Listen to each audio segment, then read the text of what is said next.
En 1999, Mareva Galanté a été élue Miss France. Pas vraiment un rêve pour la jeune femme de 19 ans à l'époque originaire de Tahiti, qui n'a pas vraiment apprécié son année de règne. Je voyais bien la galère dans laquelle elle était en train de se mettre, a confirmé une proche de la reine de beauté au micro d'Europe 1. Ce n'est pas un si bon souvenir. C'est par cet euphémisme que Mareva Galanté a décrit son élection de Miss France 1999, dans l'émission On refait la télé, sur RTL, le 20 mai dernier. Et d'expliquer, si est arrivé comme ça dans ma vie, et la difficulté c'était de s'adapter à une culture qui n'était pas la mienne et d'arriver dans un milieu qui est quand même très spécial. Si est à dire que 2 heures avant, presque personne ne vous regarde, on s'en fout de vous, vous êtes quelqu'un de lambda, de normal. Et en 2 heures d'émission de télé, vous passez de l'anonymat le plus total à l'exposition la plus totale.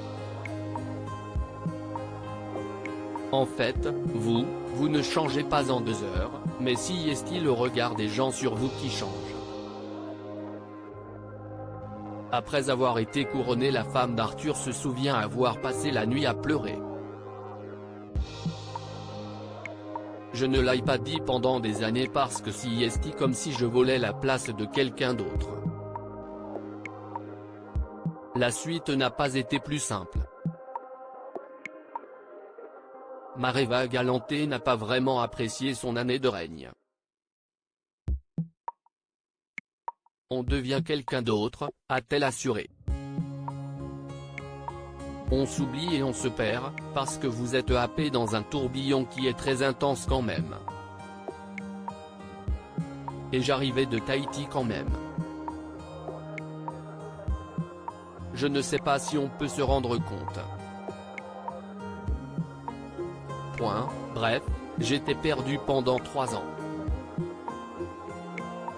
Je voyais bien la galère dans laquelle elle était en train de se mettre. Ses proches s'en sont évidemment rendus compte, et notamment son amie Elena Nogueira, qui a écrit les chansons de l'album Paris Tahiti pour Mareva Galanté.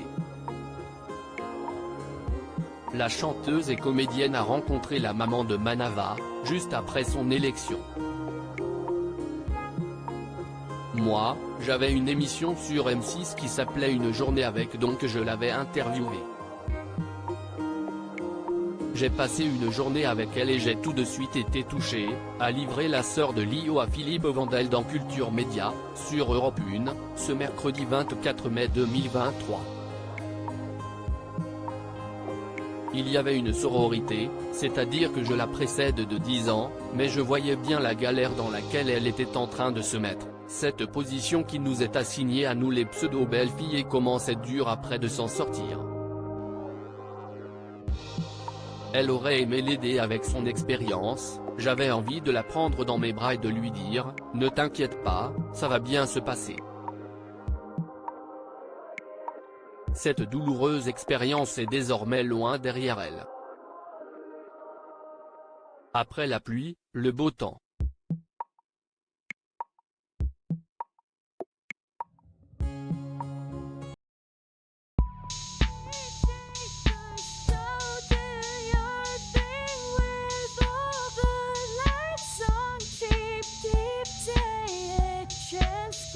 Keep